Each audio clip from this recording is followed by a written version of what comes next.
আমি নাচকে প্রথমে ভালোবাসিনি, ভালোবেসেছি মঞ্চ। নাচ তো আমি করবই না। 2 বছর প্রায় পিছনে শুধু হাত টাত ছুটতাম, ভীষণ পড়ুয়া ছিলাম। আম্মা খুব বকাবকি করতো যে যাও একটু খেলা করো। আপনার জীবনে প্রেমটা কিভাবে ধরা দিয়েছিল? সে খুব ভালো করেই জানে যে আমি নাচ করি, কিন্তু বিয়ের পর দেখি যেই সন্ধ্যাবেলা নাচ করতে চলে যাচ্ছি মুক্তা কোবরা হয়ে যাচ্ছে। আমি ওকে বললাম যে দেখো, এই স্মৃতিটা, এই মেমোরিটা তোমাকে একটু চেঞ্জ করতে হবে। ভবিষ্যৎ পরিকল্পনা কি?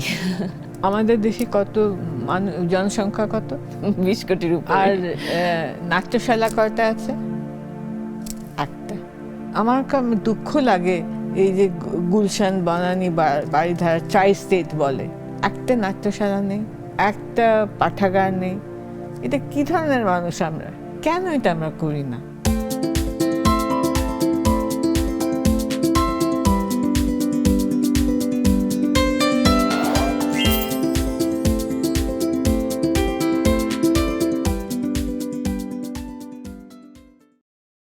স্বাগত জানাই জীবন থেকে নেয়া পডকাস্টে। আমাদের সাথে আজকের অতিথি বাংলাদেশের প্রথিতযশা একজন নৃত্যশিল্পী লুবনা মারিয়াম। শৈশবে তার অসুস্থতা, স্থাপত্যকলা ছেড়ে নৃত্যকলা এবং নানা ধরনের সংগ্রাম নিয়ে তারপরে এসেছে সফলতা। সেসব গল্প আমরা শুনবো। চলুন চলে যাই তার কাছে। কেমন আছেন আপনি? চেষ্টা করছি ভালো থাকতে। বয়সও হচ্ছে, অসুস্থতাও আছে, কিন্তু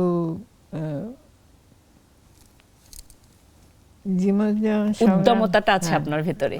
এবং আপনি এখন 72 বছরের বয়স আপনার। আপনাকে দেখে তো আমি রীতিমতো অবাক হচ্ছি, এখনো এত সুন্দর এবং এত ফিটফাট আছেন কি করে? আমার ভীষণ ভালো একজন ডাক্তার, ও আমাকে বুদ্ধিস্ট একটা ফিলসফি, মাইন্ডফুল লিভিং শিখিয়েছে। বলছে যে দেখো, তুমি যদি চাও তুমি ভালো থাকতে পারো, আর যদি না চাও তো আপনার কাছ থেকে আমরা এই জীবন দর্শনগুলো শুনবো, কিন্তু আমরা সাধারণত এই অনুষ্ঠান থেকে আমরা একদমই শৈশব থেকে জানতে চাই তার শৈশবটা কেমন ছিল। আপনি খুবই গুণী মানুষদের সন্তান, শিক্ষকের সন্তান, সেখান থেকে শুনতে চাই। আমি মাঝে মধ্যেই বলি যে আব্বু আম্মা ছিলেন বলে মাথা তুলে দাঁড়াতে পারি। মানে কোনো রকম আপোষহীন জীবন তারা যাপন করেছেন, সমাজকে বহু কিছু দিয়ে গেছেন, গর্ববোধ করি। সেই গুণী মানুষের সন্তান হলে আসলে ভেতরটা কেমন আলাদা, কি পরিপূর্ণ থাকে? নিশ্চয়ই। আর 10টা মানুষের মতো তো তারা ছিলেন না, সেজন্য আমরাও মাথা তুলে দাঁড়িয়ে বলতে পারি যে এরা ছিলেন আমাদের বাবা মা। সেক্ষেত্রে আপনাদেরকে মানে গড়ে তোলার পেছনে তাদের পদ্ধতিটা কেমন ছিল? আপনারা এত প্রতিষ্ঠিত হয়ে যে বেড়ে উঠলেন। এই কথা আমি অনেককে বলি, বিশ্বাস করে না। মেট্রিক পরীক্ষা দিবার আগে পর্যন্ত কখনোই আমাদেরকে বাবা মা সিনেমা দেখতে বা যেতে দিতেন না। তো অনেকে বলতো, কি রে বাবা, তোদের বাসা থেকে এত কড়াকড়ি কেন? কিন্তু জীবনের নানান রকম আনন্দ দিয়েছেন, কিন্তু ভীষণ নিয়মের মধ্যে মানুষ হয়েছি আমরা। তখন একটু রাগ লাগতো, কিন্তু এখন আমি বুঝি যে অনুশাসন দরকার আছে, শাসন দরকার। জি। আমি আপনার বেশ কিছু মানে সাক্ষাৎকার থেকে আমি জেনেছি যে আপনি ছোটবেলায় একটু অসুস্থ থাকতেন। সেটা সেই জায়গাটা একটু শুনবো, কিরকম কি বিষয়? আমার ওই প্যারাটাইফয়েড মতো হয়েছিল। আমার বাবা আর্মিতে ছিলেন, আর্মি হাসপাতাল যত যেখানে গেছি, রাওয়ালপিন্ডিতে, ঢাকাতে, সব আমার মুখস্থ। সেজন্য ছোট থেকে ভাবতাম যে ডাক্তার হব, সারাক্ষণ ডাক্তারদের কাছে। কিন্তু তার মধ্যেও যেহেতু অসুস্থ থাকতাম, অন্যদের সাথে খেলাধুলা করতে পারতাম না, তো ভীষণ পড়ুয়া ছিলাম, সারাক্ষণ বই নিয়ে থাকতাম। আর আম্মা খুব বকাবকি করতো যে যাও একটু খেলা করো। তারপর তিনি তো সাইকোলজিস্ট ছিলেন, বাফায় নাচে ভর্তি করে দিলেন। 2 বছর প্রায় পিছনে শুধু হাত টাত ছুটতাম। আর খুব মজার একটা ঘটনা, নাচ তো আমি করবই না। আর লাস্ট এখন নিজের নাচের স্কুল, পিছনে যে বাচ্চাগুলো দাঁড়ায় আমি তাদের চিনি। কারণ আপনি একসময় ওই পিছনে দাঁড়াতেন। বই পড়তাম। একজন পোলিশ আর্টিস্ট এসেছিলেন তখন বাফায়। তো কেন জানি ওনার খুব কৌতূহল হলো যে এই বাচ্চাটা নাচের ক্লাস বাদ দিয়ে সারাক্ষণ বাফায় ঘোরাঘুরি করছে। তখন উনি বললেন, আসো আমি তোমাকে ছবি আঁকা শেখাই। তো তার সাথে গল্প করতে করতে বললো যে তুই কেন নাচের ক্লাসে যাও না? তখন আমি বললাম যে আমি পারি না। উনি আমাকে বললেন যে দেখো, কেউ পারে না। You need 1% talent and 99% hard work. আমি তো চিরকাল মনে রেখেছি যে চেষ্টা করলে, এই কথা আমার স্কুলের বাচ্চাদেরকে আমি বলি।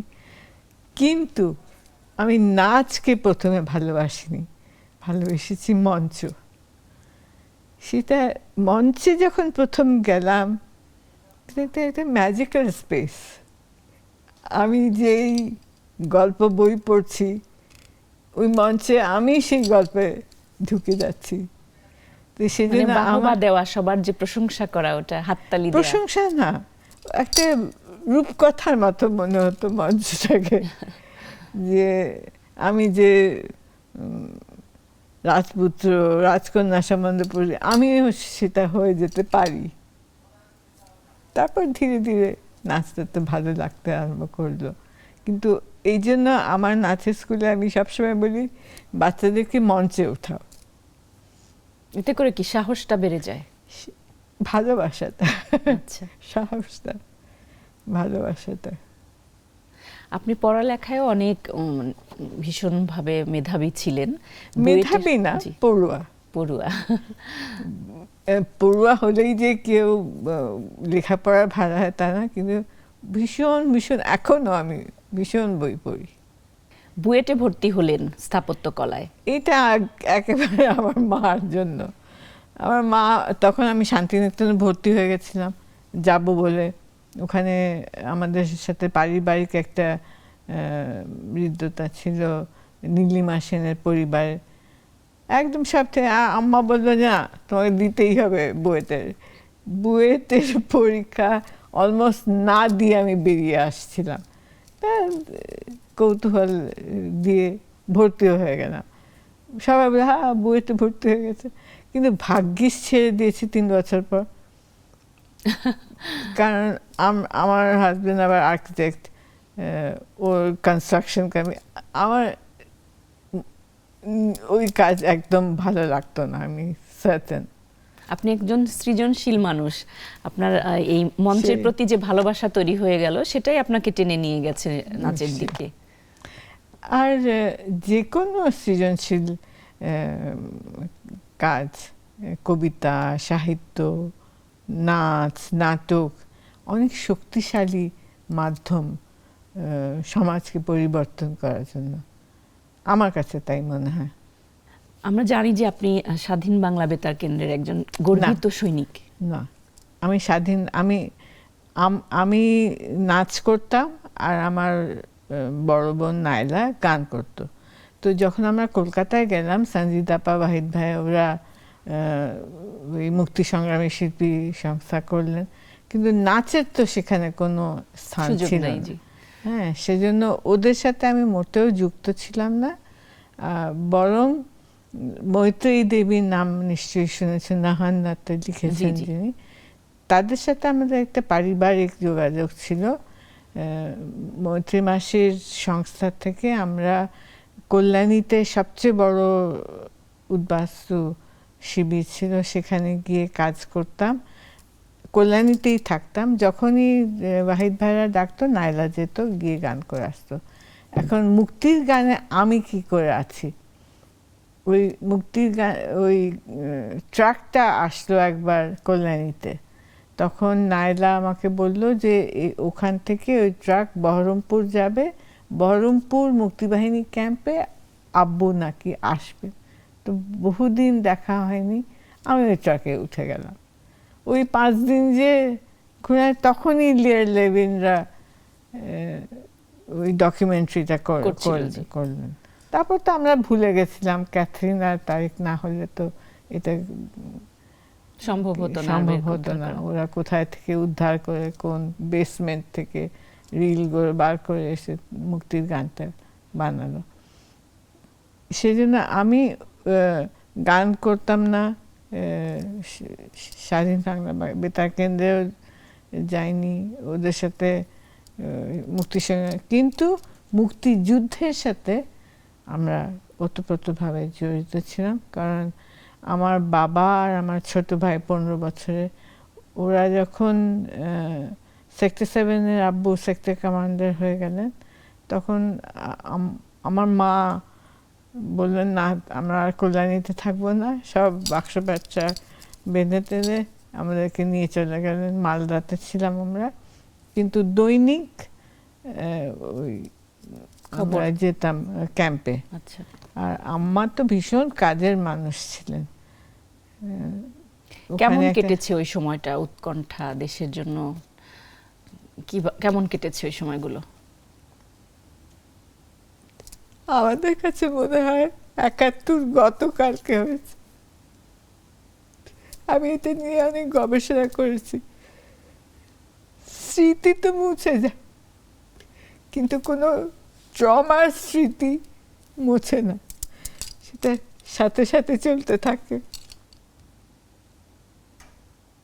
বয়স অনেক কম ছিল, দৈনিক কারো মৃত্যুর কথা খবর পাওয়া। আপনাকে খুবই স্মৃতিকাতর করে দিলাম আমি, কিন্তু আমাদের সেই গৌরবময় সময়ের কথা শুনতে আমাদের মানে গর্ব হয়। আসলেও গর্ববোধ করা উচিত। জি, যে নতুন প্রজন্ম যারা, তাদেরকে জানাতে হবে এই কথাগুলো। আমরা ভুলে যাই যে এত কিছু রাজনীতি মুক্তিযুদ্ধ নিয়ে হচ্ছে, তার পিছনে তো তৃণমূল, যে জনযুদ্ধ বলা হয় যে কারণে। হ্যাঁ, গ্রাম থেকে আসা ছেলেরা যুদ্ধ করেছে, তাদের আমরা ভুলে গেছি। আমার বাবার বই লেখা আছে যে ছোট্ট একটা পোটলা বেঁধে চলে আসলো, বাচ্চা ছেলে। বেশিরভাগই আব্বু লিখেছেন যে মা পাঠিয়েছে, তাই না? গ্রাম পুড়িয়ে দিয়েছে, বাড়ি পুড়িয়ে দিয়েছে, বোনদের উপর অত্যাচার করেছে, মা বলছে যা যুদ্ধে যা। এটা ভুললে হবে না, এটার মধ্যে কোনো রাজনীতি নয়। এটাকে রাজনীতির ঊর্ধ্বে রাখতে হবে নিশ্চয়ই। আমি প্রায় এই কথাটা বলি, প্রত্যেকটা গ্রামে একটা স্মৃতিফলক থাকা উচিত, প্রত্যেকের নাম থাকা। সেই কাজগুলো আর কেন করিনি আমরা? আজকে 50 বছর হয়ে গেল। তার হতে পারে আমার বাবা ইপিসিপি করতেন, ইস্ট পাকিস্তান কমিউনিস্ট পার্টি, তৎসত্ত্বেও উনি জয়েন করেছিলেন। যদিও হক চাচা, তোহা চাচা, বদরুদ্দিন চাচা ওরা সিদ্ধান্ত নিয়েছিলেন যে ইপিসিপি মুক্তিযুদ্ধে যাবে না, কিন্তু তৃণমূল ইপিসিপির কর্মীরা সব মুক্তিবাহিনীতে যোগদান করেছিল, কারণ তারা তো অনেক পুরনো কথাগুলো, জানি না কতটা জানো তোমরা, 69-70-এ আন্দোলন করে তারা একদম তৈরি ছিল যুদ্ধের জন্য। গণঅভ্যুত্থান 69-এর। হ্যাঁ, সেজন্য যখন মুক্তিবাহিনীর একটা ডাক আসলো, বেশিরভাগ ইপিসিপি ছেলে তৃণমূল কর্মীরাই যোগ দিয়েছিল। তাদেরকে আমরা ভুলে গেছি। তারা তো আর আওয়ামী লীগ বা তখন ইসলামী পার্টি কি ছিল, তা এইসব জামাত তামাত করতো, ওরা দেশকে ভালোবাসতো বলে যুদ্ধ করে। আমরাও তো তাই করেছি। আমরা আবারও আপনার কাছ থেকে এই গল্পগুলো শুনবো। আমি একটু আবার একটু আপনার পড়ালেখার সম্পর্কে একটু জানতে চাইব। আপনি বললেন যে আপনার যিনি আপনার জীবন সঙ্গী একজন আর্কিটেক্ট, সেটা কি ওখান থেকে পরিচয় হয়েছিল? হ্যাঁ, বইয়ের থেকে। আচ্ছা। কিন্তু আমি যেটা বললাম, আমার জীবনটা সরলরেখার মতো যায়নি। আমি একটা কিছু করেছি, মনে হচ্ছে না, এটা করে ছেড়ে দিয়েছে, আবার একটা কিছু করেছি, ছেড়ে দিয়েছি। অনেক সময় লেগেছে আমার সিদ্ধান্ত নিতে যে আমি কি করব। নাচটা কখনোই ছাড়িনি, নাচটা সবসময় ছিল। কিন্তু পড়ার ব্যাপারে আমার মনে হয় যে আমাদের দেশে এখনো কোনো কাউন্সিলিং হয় না। বাচ্চাদের জিজ্ঞেস করলে কি পড়ছো, যে কি ট্রিপল মার্কেটিং, বিবিএ, এমবিএ। আরে তাছাড়াও যে ইতিহাস আছে, সাহিত্য আছে, অ্যানথ্রোপোলজি আছে, এগুলো তো আমরা বাবা মারা কখনো বলে না। বাবা মারা সবসময় বলে যে ডাক্তার হও, ইঞ্জিনিয়ার হও। সেই তো এখন আমি যেটা হেরিটেজ নিয়ে কাজ করি, সংস্কৃত ভাষা শিখলাম, দর্শন নিয়ে কাজ করি, এগুলো বাবা মারা কখনো বলে না যে তুমি দর্শন নিয়ে পড়ো, তুমি সাহিত্য নিয়ে পড়ো। আপনার মা সম্পর্কে একটু জানতে চাইবো। মার, আমি এটা প্রায় বলি যে আমার মার পরিবারের 7 প্রজন্ম পাবলিক সার্ভিসে। আচ্ছা। আব্দুল লতিফ ফরিদপুরের বাসিন্দা ছিলেন, তারপর তিনি ধীরে ধীরে ধীরে ওই ব্রিটিশ অ্যাডমিনিস্ট্রেটিভ এসে উঠে শেষ পর্যন্ত ভোপালের প্রাইম মিনিস্টারও হয়েছিলেন। কিন্তু ফরিদপুরের মানুষ অনেক করেছেন ভারতীয় মুসলমানদের জন্য, ভারতীয় মহিলাদের জন্য, মুসলমান মহিলাদের প্রশিক্ষণ। তারপরে আমি মায়ের ছবি দেখেছি, আর যতটুকু দেখেছি তিনি ভীষণ সুন্দর, এবং আপনি মায়ের মতো হয়েছেন। মাকে যদি এক কিলো না, আমার মা যে কত সুন্দর ছিল আমি বুঝাতে পারবো না। আর কোনোদিন সাজগোজ করেনি, কোনো দিন মাকে সাজতে দিন। কিন্তু আমরা দূর থেকে নিজের ভাবতে, এই মা কি সুন্দর দেখতে। চোখ বন্ধ করে যদি এখন মনে করেন যে আপনি মাকে মানে পাবেন, চোখ খুললেই মাকে পাবেন, তখন কি বলতে চান মাকে? মার কাছ থেকে যেটা শিখেছি কাজ করা, সমাজের জন্য কাজ করা। আমার মা খুব মানে তৃণমূল কর্মী, আর আমার বাবা ছিলেন একেবারে ফিলসফার। যদি মনে হয় যে মনে এরকম সুযোগ থাকে যে মা বাবাকে দুজনকেই আপনি আবার পাবেন, ফিরে পাওয়ার একটা সুযোগ তৈরি হয়, কি বলতে চান তাদেরকে? তাদের মতো এত সুন্দর জীবন আমরা কাটাতে পারিনি। আসলে এখনকার সমাজ, এখনকার পৃথিবীটাই জটিল, অনেক জটিল। আর আমি সবসময় এই কথাটা বলি, আমাদের সৌভাগ্য যে আমরা একটা সাংস্কৃতিক আন্দোলনের মধ্যে দিয়ে বেড়ে উঠেছি। এখন যে এত চুলোচুলি এইসব, সেগুলো তো আমরা সম্মুখীন হইনি, তাই না? একটা এত বিশাল একটা সাংস্কৃতিক আন্দোলনের মধ্যে, ভাষা আন্দোলনের মধ্যে দিয়ে বেড়ে উঠেছি, সেজন্য আমাদের চিন্তাটাও অনেক বিশাল হয়ে। আপনার এই সমৃদ্ধ জীবনের গল্পগুলো আমরা আরো শুনবো। একটা বিরতি নিয়ে আসছি। দর্শক, আমরা বিরতি নিয়ে আসছি। আমাদের সাথে আছেন শ্রদ্ধেয় লুবনা মারিয়াম। তার গল্পগুলো শুনছি, তার স্মৃতিকথা আমরা শুনছি। থাকুন আমাদের সাথেই, আরো গল্প নিয়ে আসছি।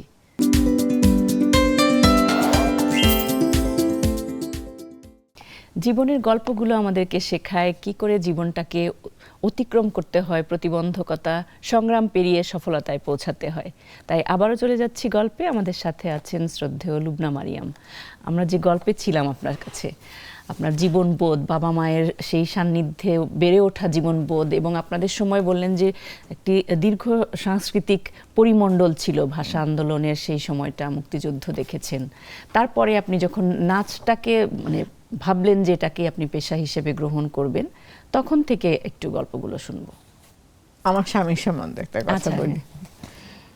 এখন আমরা তো পছন্দ করে ভালোবেসেই বিয়ে আচ্ছা, করেছি। সেই তাহলে ওখান থেকে আসি একটু, যে আপনার জীবনে প্রেমটা কিভাবে ধরা দিয়েছিল? ভালো লেগেছিল মানুষটাকে, ভালো মানুষ, সৎ মানুষ, সে খুব ভালো করেই জানে যে আমি নাচ করি, কিন্তু বিয়ের পর দেখি যেই সন্ধ্যাবেলা নাচ করতে চলে যাচ্ছি মুখটা গোবরা হয়ে যাচ্ছে।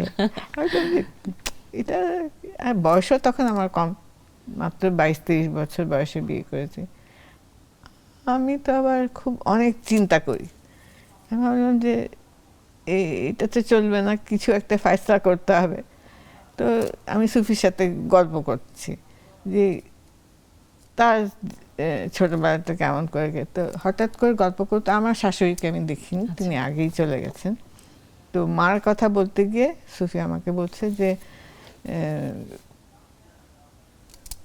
সবার খাওয়া দাওয়া না হওয়া পর্যন্ত আমার শাশুড়ি নাকি রান্নাঘরে বসে থাকতেন, সবাইকে খাবার বেড়ে দিতেন। আমি ওকে বললাম যে দেখো, এই স্মৃতিটা, এই মেমোরিটা তোমাকে একটু চেঞ্জ করতে হবে, কারণ আমি তো সেটা পারবো না। ঠিক আছে, আমি শ্বশুরবাড়ির সাথে আমার ভীষণ ভালো সম্পর্ক, রান্না বান্না করে ঠিক যখন নাচের সময় হবে আমাকে যেতেই হবে অনুষ্ঠান করতে। তোমার মেমোরিটা চেঞ্জ করো যে বউ এরকমও হতে পারে। তো এইটাই আমি বলি যে ধৈর্য ধরতে হয়, তাই না? এবং সময় পরিবর্তনে মানুষকে সেই সিচুয়েশনটা মেনে নিতে হবে। হ্যাঁ, আমাকেও সময় দিতে হয়েছে সুফিকে যে ওর চিন্তা ভাবনা মানাতে। জি হ্যাঁ, যে সে যে বউ চলে গেল নাচতে, আমাকেও অনেক কিছু মেনে নিতে হয়েছে। শ্বশুর, আমার বিরাট শ্বশুরবাড়ি, ডাকলেই 75 জন। আপনি আপনার সবচেয়ে কোন রান্নাটা বেশি মানে আপনার হাতের রান্না খেয়ে আপনার এত বিশাল পরিবার বললেন, তারা আপনাকে মানে প্রশংসা করতো যে আপনার হাতের এই রান্নাটা অনেক ভালো ছিল বা রান্না মজার করা কথা, হয়েছে কিনা? আমি চিরকাল রান্না করতে ভালোবাসি। আমার শ্বশুরবাড়িতে এসে দেখলাম যে হ্যাঁ, এখানে সব ছেলেরা রান্না করে।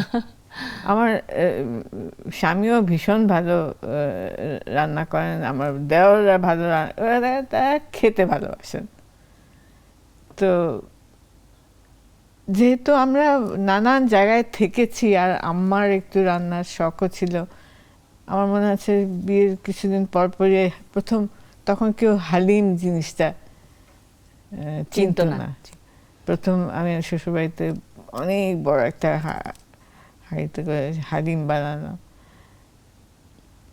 আপনি কার কাছ থেকে শিখেছিলেন? মা। আচ্ছা, আমার মা তো মানে এক্সপার্ট সব কিছুতে, যেমন সেলাই করতো সেরকম পড়াশোনা, সেরকম সংসার দেখা, সেরকম রান্না, তার ধারের কাছে আমরা কেউ না। আমরা 2 বোন 1 ভাই। নাদিম বয়স আস্তে আস্তে হচ্ছে, খেতে ভালোবাসতো, কিন্তু সব সময় আব্বু বলতো না, you should eat as much as necessary, তার বেশি না। মানে যতটুকু প্রয়োজন ততটুকুই হ্যাঁ, খেতে হবে। বাজারও কম হতো আমাদের বাসায়, বেশি বাজার হলে বেশি রান্না। আর আমার শ্বশুরবাড়িতে গিয়ে দেখি আমার শ্বশুর যাচ্ছেন বাজার করতে, 10টা মুরগি, 10টা মাছ, এত কিছু আমরা কোনোদিন জীবনে দেখিনি, এত বাজার, এত মানে অন্য একটা বিশাল পরিবার। বিশাল পরিবার। আমাদের তো ছোট্ট 5 জন আমরা। বউ যে নাচে, এটা নিয়ে কি শ্বশুর বাড়িতে কি কোনো প্রবলেম হয়েছিল কি? কোনোদিন। আচ্ছা, যদি প্রবলেম কেউ করতে পারতো, আমার স্বামী নিজেই, বললাম না, মুখ গোমরা করে বসে থাকতো।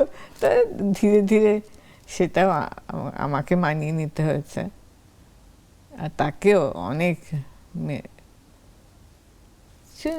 সংসারের মধ্যে আমি মনে করি ধৈর্য ধরতে হয়। এখন আপনাদের যে ওই সময়টায় যে এত কিছু মানিয়ে নিয়ে, আপনি বললেন যে ধৈর্য ধরতে হয় এবং মানিয়ে নিতে হয়, মানিয়ে নিয়ে আপনারা এত সুন্দর করে পথ চলেছেন, কিন্তু এই প্রজন্মে এসে দেখা যায় যে খুব তাড়াতাড়ি সংসার একে অপরের প্রতি বিতৃষ্ণা হয়ে যাচ্ছে, বিচ্ছেদ হচ্ছে, তাদের জন্য কি বলতে চান? ধৈর্য ধরতে হয়, আর ওই যে মধ্যপথ, সবটা পাবো না, আবার কিছুটা পাবো, তাই না? একসঙ্গে সব হবে না, একসাথে, একটা ছাড়তে হলে একটা পাবো, একটা পেলে একটা ছাড়তে হবে। আর এখন আমাদের তো 50 বছর হয়ে গেল গত বছর বিয়ের। আমি মনে করি যে একটা স্মৃতিও তো কত আছে, স্পেস অফ কমফর্ট। আমি জানি আমার স্বামীর কি পছন্দ, সে জানে আমার কি পছন্দ, এটা তো আমি অন্য কোথাও পাবো না, তাই না? অভ্যস্ততা, অভ্যাস। অভ্যস্ততা, জি। জি। আমরা এবার একটু নাচের, আপনার যে নাচ সাধনা বা আপনার নাচের আরো সংগঠনগুলো রয়েছে সেই সম্পর্কে একটু শুনবো। সাংগঠনিক কাজ প্রথমে উৎসাহিত করেছিলেন আমাদের প্রথম সভাপতি আলিমুর রহমান খান। ওনার কাছ থেকে শিখেছিলাম যে শিল্পচর্চার সাথে সাথে সাংগঠনিক কাজও করতে হয়। সাংগঠনিক কাজ না করলে কাজ এগোয় না, তো এগোয় না এবং একটা পর্যায়ে থেমে যায়। থেমে যায়। জি। এখন আমাদের মতো দেশে বিশেষ করে আর্থিক সমস্যা তো সবসময় সাংগঠনিক পর্যায়ে সবচেয়ে প্রকট হয়ে ওঠে। তো আমার খুব শখ ছিল যে আমার মেয়ে শাস্ত্রীয় সঙ্গীত শিখে, কিন্তু শাস্ত্রীয় সঙ্গীত বা শাস্ত্রীয় নৃত্য সেই 70-এর দশকে অতটা বাংলাদেশে ছিল না। তখন আমরা সিদ্ধান্ত নিই না, আলিম ভাইয়ের উৎসাহে, যে কলকাতা থেকে কাউকে নিয়ে আসব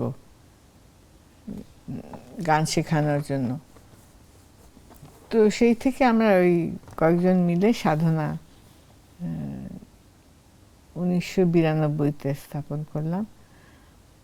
তারপরে দেখলাম না শুধু সঙ্গীত কেন, নৃত্য, সাহিত্য। তারপর ধীরে ধীরে আমি তো এখন যে কাজটা করি ইউনেস্কোর সাথে, ইনট্যাঞ্জেবল কালচার হেরিটেজ সংরক্ষণ, সারা বাংলাদেশে কাজ করি। যত রকম আমাদের সাংস্কৃতিক ঐতিহ্য চর্চাগুলো, সেগুলোকে সংরক্ষণ করা, যেমন সারা বাংলাদেশে লাঠি খেলা নিয়ে কাজ করি, মণিপুরীদের সাথে কাজ করি, আর আমাদের কিছু কিছু অতীব সুন্দর লোকজ বিষয় রয়েছে সংস্কৃতির আবহ রয়েছে। বিশেষ করে এই আগামীকাল পহেলা শ্রাবণে বেহুলা লাচারি বলে একটা চর্চা আছে। বেহুলা লক্ষিন্দরের গল্প নিয়ে তারা নাটক করেন। তো পহেলা শ্রাবণে মনসার ঘট স্থাপন করা হয়, আর শ্রাবণের শেষ দিনে, শ্রাবণ সংক্রান্তিতে, সেটা একটা ভাসান হয়। ভাসানটা এত সুন্দর, একটা নৌকোতে একটা বেহুলার লাচারি নাচ দল উঠে পুরো গল্পটা গান গাইতে গাইতে নাচতে নাচতে বর্ণনা করে, আর 7টা বেহুলার মতো 7টা ঘাটে থেমে পুজো দেয়। আর শেষ ঘাটে বা যেই গৃহস্থ বায়না দিয়েছে, তাই ওই লক্ষিন্দর জীবনীর একটা পর্ব আছে। কিন্তু মজার কথা, এরা সব মুসলমান। মানে আমাদের যে এই যে ঐতিহ্যময় সংস্কৃতি রয়েছে, সেই সংস্কৃতিকে আপনি ধারণ করছেন এবং সেটাকে নতুন প্রজন্মের কাছে তুলে দেওয়ার যে অসাধারণ দায়িত্বটি করছেন আপনি, এজন্য আপনাকে নতশিরে সালাম জানাতে হবে। এবং আমরা শুনবো আরো কথা আপনার, আবারও বিরতি নিয়ে আসছি। দর্শক, আমরা আবারও একটি বিরতিতে যাচ্ছি। লুবনা মরিয়মের কাছ থেকে, তার গল্প থেকে আমরা অনেক বিষয় আমরা জানতে পারছি, তাই কোথাও যাবেন না, আমাদের সাথেই থাকুন, ফিরছি আরো গল্প নিয়ে।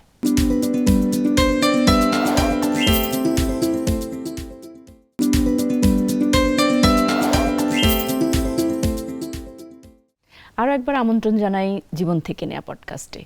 লুবনা মরিয়ম, আমি একটু আপনার পরিবারের, যেহেতু আপনার কন্যার কথা আসলো আনুষে, তিনি আমাদের সকলের অনেক প্রিয় একজন মানুষ, গানের মানুষ। তা আপনি চাইছিলেন যে তিনি সঙ্গীত করুক, ক্লাসিক্যাল সঙ্গীত, কিন্তু তিনি একটু ফিউশন ধাঁচের সঙ্গীত করলেন।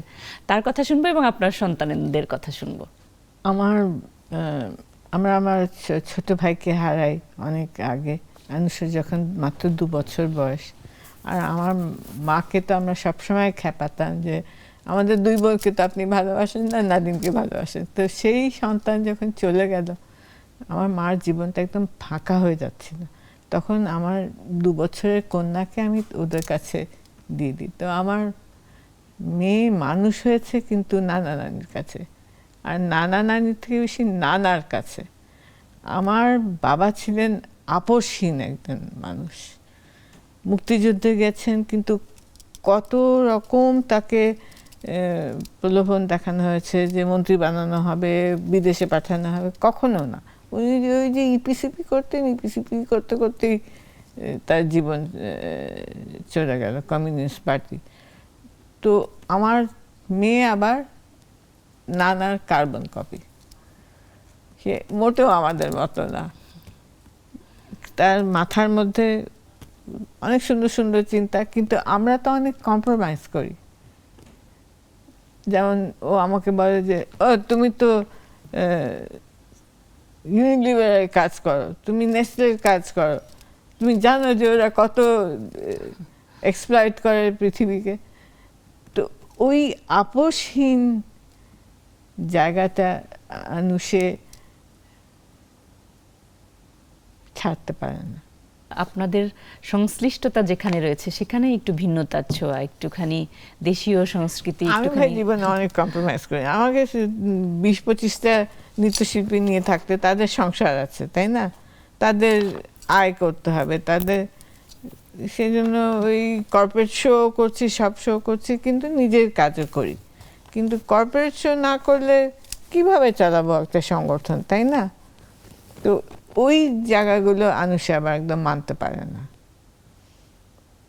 আপসহীন নানার মতো হয়েছে, কিন্তু আমরা তো বললাম না, মধ্যপথ দিয়ে চলছি, মানিয়ে গুছিয়ে তারপরে চলতে হয়।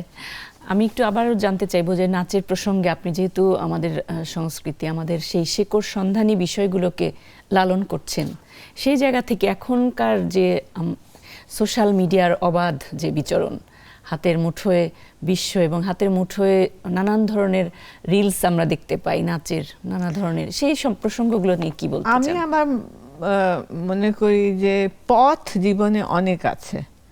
আমাকে এখানে বিচার করার জন্য পাঠানো হয়নি, যে যার পথে চলুক, তাই না? আমার যে পথটা পছন্দ বা যেটা, সেটা আমি দেখাবো সবাইকে, কিন্তু নট নেসেসারিলি আমার পথেই তোমাকে চলতে হবে।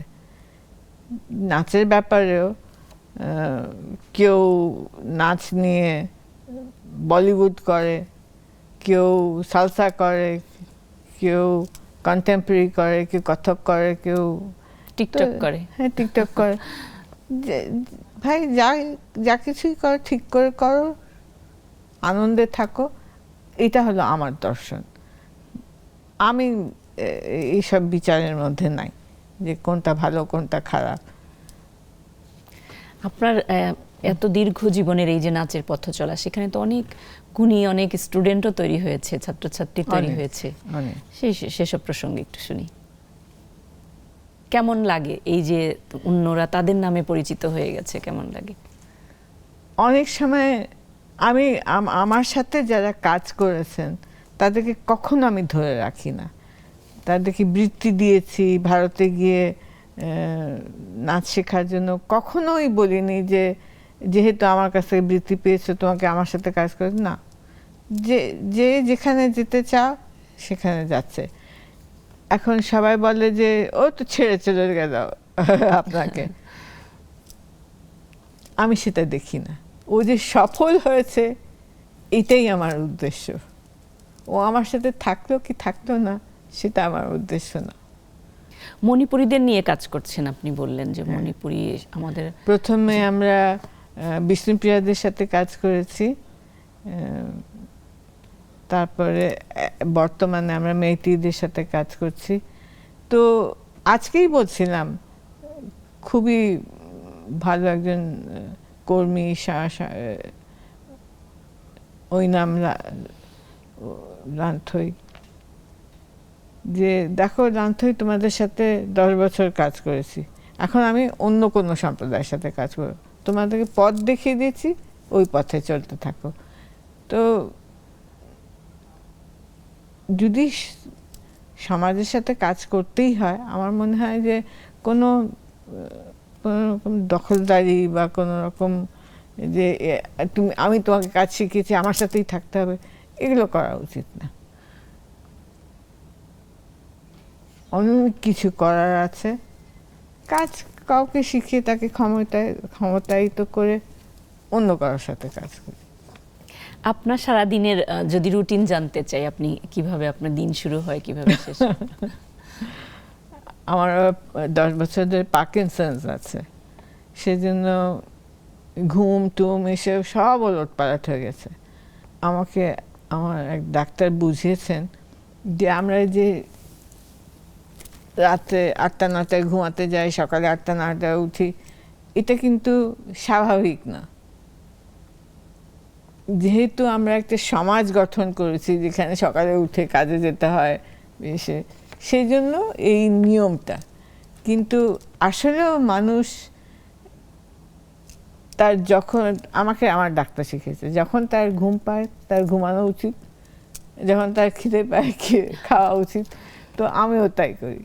শুধু সুফি আমাকে বলে, ওই তোমার টুকটাক টুকটাক বন্ধ করো তো, মাঝরাতে উঠে আমার ঘুম পাচ্ছে না, এখন আমি বিছানায় ছটপট করব না। আপনার যখন যে সময়টায় আপনি ভীষণভাবে মঞ্চে পারফরমেন্স করেছেন, নাচ করেছেন, ওই সময়টা আর এখন শারীরিক প্রতিবন্ধকতার কারণে বা বয়স হয়ে যাওয়ার কারণে সেভাবে করে মঞ্চে আর কাজ করতে হয়তো পারছেন না, তো ওই 2 সময়ের মধ্যে কোনো মনে পড়ে যে কেমন অনুভূতিটা? নিশ্চয়ই, মঞ্চে নাচ করার মতো আনন্দ আর কিছু নেই। কিন্তু এখন যে আমি যেটা নির্দেশনায় আছি, সেটাও ভীষণ আনন্দদায়ক, কারণ সেখানে সৃজনশীলতা আমি মনে করি অনেক বেশি। এত স্টুডেন্ট তৈরি হচ্ছে আপনার হাত শুধু দিয়ে। তাই না, আমি একটা নতুন কিছু নিজে তৈরি করছি, তাই না? সেটা চিন্তা, সেটা মঞ্চে ঠিক কিভাবে উপস্থাপিত হবে। আর যখন নাচ করেছি তখন অন্য কেউ আমাকে নির্দেশনা দিচ্ছে, সেটার থেকে আমি এখনকার কাজটা আমি বেশি পছন্দ। কিন্তু আমি dance at the drop of the hat, আমার এত ভালো লাগে নাচ করতে, পারি না। আপনার ভীষণ জনপ্রিয় একটি প্রোডাকশন এখন চলছে, দিল নওয়াজ, সেটা সম্পর্কে একটু শুনতে চাই। এটা আমার নানির লেখা একটা গল্প। আমার নানির আবার আরেক গল্প। উনি উর্দু লেখিকা ছিলেন, কলকাতায় থাকতেন। কিন্তু আমরা যখন বড় হচ্ছি তখন উর্দু বিরোধী। আচ্ছা, আমার মাতৃভাষা কিন্তু উর্দু। আমরা যখন খালা মামারা একসাথে কথা বলি, উর্দুতে কথা বলি। কিন্তু উর্দু বিরোধী আন্দোলন চলছে, তখন আমার মা ভীষণই বুদ্ধিমতী একজন মহিলা ছিলেন, তিনি আমাদেরকে বাফায় দিয়ে দিলেন যে বাংলা শিক্ষকেরা। তো ধীরে ধীরে ধীরে আমরা উর্দু ভুলে যাইনি, কিন্তু ওই অভ্যেসটা চলে গেল। তো নানি আম্মার বইগুলো তখন একদম বাক্সবন্দি হয়ে থেকে গেল।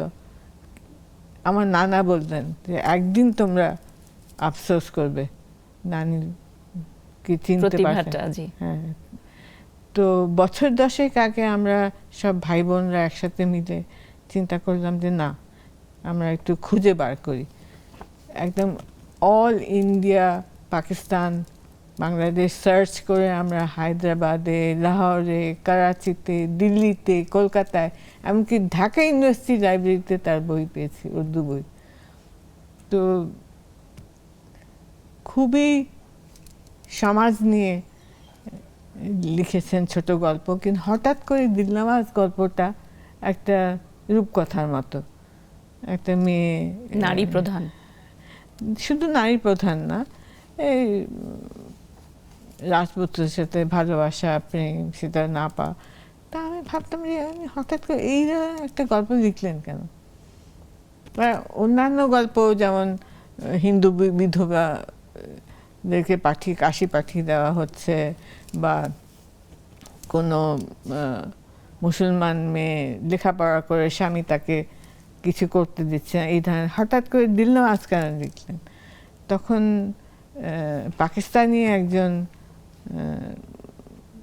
সাংবাদিক, উনি বললেন এটাতে there are some elements of Sufi philosophy. তারপর সাশার জারিফ নামে আমার এক আজারবাইজানি একজন বন্ধু নৃত্যশিল্পী, সে বলল হঠাৎ করে মাঝরাতে ফোন করেছে যে দুবনা এটার মধ্যে সুফি আধ্যাত্ম প্রেমের 7টা ধাপ আছে। আমি বললাম, কোথায় দেখলে? না, এটা তোমাকে বুঝতে হবে। তারপর ওর কাছ থেকে আমরা ওই ঘূর্ণি যে সুফিদের হয় নাচ হয় সেটা শিখলাম। হচ্ছিল না প্রায় 10 বছর ধরে এটা করে হঠাৎ করে। কেমন করছে এখনকার ছেলে মেয়ে? এখানে ইরা নামের একটি মেয়ে বেশ ভালো করছে। খুবই ভালো, খুবই। দেখো আমরা কিন্তু অত প্রফেশনাল ছিলাম না, এরা প্রফেশনাল। আপনার এই দিল নেওয়াজ সম্পর্কে এবং আরও নাচের প্রসঙ্গে শুনবো, আবারও একটি বিরতি নিতে হচ্ছে। দর্শক, আমরা আবারও একটি বিরতিতে যাচ্ছি, ফিরে আসছি একটু পরেই।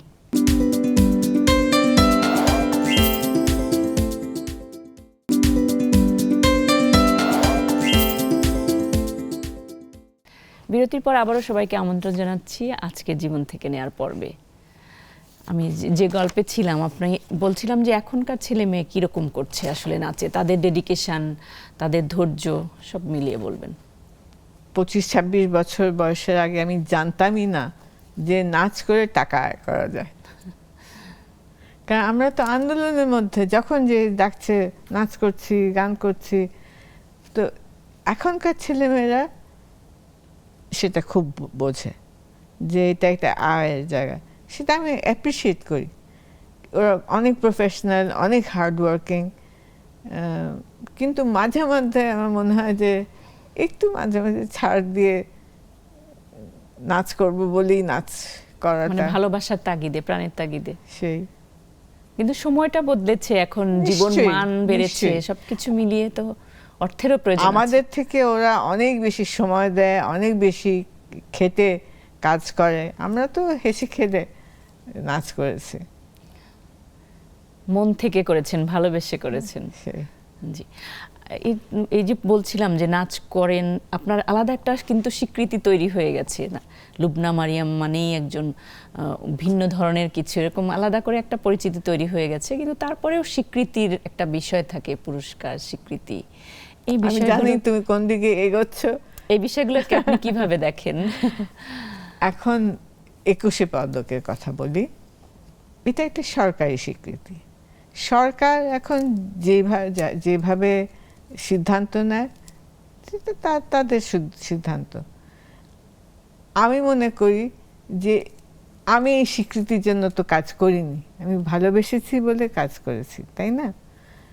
আর হ্যাঁ, এটাও ঠিক যে একটা প্রক্রিয়া থাকা উচিত, সেই প্রক্রিয়ার অভাব আছে বলে, যেমন শিল্প, সাহিত্য, এমনকি বৈজ্ঞানিক কোনো এসে যদি তুমি পুরস্কার দিতে চাও, সেটা তো গবেষণা থাকতে হবে যে না, আর আমলারা করতে পারেন না, একটা কমিটি থাকা উচিত। আমি অনেকবার ভেবেছি যে সাহিত্যের পুরস্কার যদি 5 জন আমলা মিলে সিদ্ধান্ত নেয় তো সঠিক নাও হতে পারে, তাই না? নাচের পুরস্কার যদি তারা সিদ্ধান্ত নেয় সঠিক নাও হতে পারে। তো এই জিনিসটা নিয়ে সরকারের চিন্তা করা উচিত যে প্রত্যেকটা দেশে সরকারি স্বীকৃতি আছে, কিন্তু একটা সিস্টেমের মধ্যে দিয়ে। নাচের পুরস্কার দিলে 10 জন দেখতে হবে আসলে কারা কারা কত দূর কাজ করেছেন, কার মানে সেই ব্যাকগ্রাউন্ডটা আসলে জানা খুবই জরুরি। কিন্তু এটাও আমি মনে করি যে যদি সরকার সিদ্ধান্ত নেয় কোনো শিল্পীকে পুরস্কৃত করবে, সেটা শিল্পীর দোষ নয়, তাই না? ব্যক্তিগতভাবে কাউকে আক্রমণ করা উচিত না। মানে এটা তো আপনার উদারতা এবং আপনার মহত্ত্বের জায়গা থেকে বলছেন। জি, কিন্তু একজন গুরুজির চাইতে যদি কোনো স্টুডেন্ট আগে পেয়ে যায়, তখন সেটা তো অনেকের কাছে বিতর্কিত বিষয়টা হয়ে গেছিল। ব্যাপারটা হলো স্বীকৃতিটা কি স্বীকৃতি আমি চাই? আমাকে সারা বিশ্ব চেনে, সেটা আমার কাছে অনেক বড় কথা। তুমি পৃথিবীর যে কোনো জায়গায় কোনো নাচের সংগঠন, নাচের কোনো এসে গেলে আমার কথা বলবে, তো সেটাই তো স্বীকৃতি। জি জি। আপনার ভবিষ্যৎ পরিকল্পনা কি? আমাদের দেশে কত জনসংখ্যা কত? 14 কোটি না 17 কোটি? 20 কোটির উপরে। আর নাট্যশালা কয়টা আছে? একটা। আমার দুঃখ লাগে এই যে গুলশান, বনানী, বারিধারা ট্রাই স্টেট বলে, একটা নাট্যশালা নেই, একটা পাঠাগার নেই। এটা কি ধরনের মানুষ আমরা? এটা আমার স্বপ্ন, যে জেলায় জেলায় সুন্দর গ্রন্থাগার থাকবে, নাট্যশালা থাকবে, যেখানে মানুষ এসে নিজের শিল্প চর্চা করতে পারে, সাহিত্য চর্চা করতে পারে। কেন এটা আমরা করি না? নতুন প্রজন্মকে আপনি কি বার্তা দিতে চান? আমার মার কাছ থেকে যেটা শিখেছি, যে মানুষের সাথে সম্পর্ক থেকে বেশি গুরুত্বপূর্ণ হলো আমি কি করলাম, আমি কি কাজ করলাম, সমাজকে আমি বললাম না, ওরা আমার মার পরিবার 7 প্রজন্ম পাবলিক সার্ভিসে। তো এটা শেখার ব্যাপার। মানে টিকে থাকা, প্রজন্ম থেকে প্রজন্ম তারা ধরে রেখেছিলেন সেই উচ্চতা, সেই যে গাম্ভীর্য পরিবারের। শুধু তাই না, মানুষের জন্য, সমাজের জন্য আমি কি করলাম সেটা খুব গুরুত্বপূর্ণ। আমি নিজের জন্য কি অর্জন করলাম তার থেকে বেশি গুরুত্বপূর্ণ হলো আমি সমাজের জন্য কি করলাম।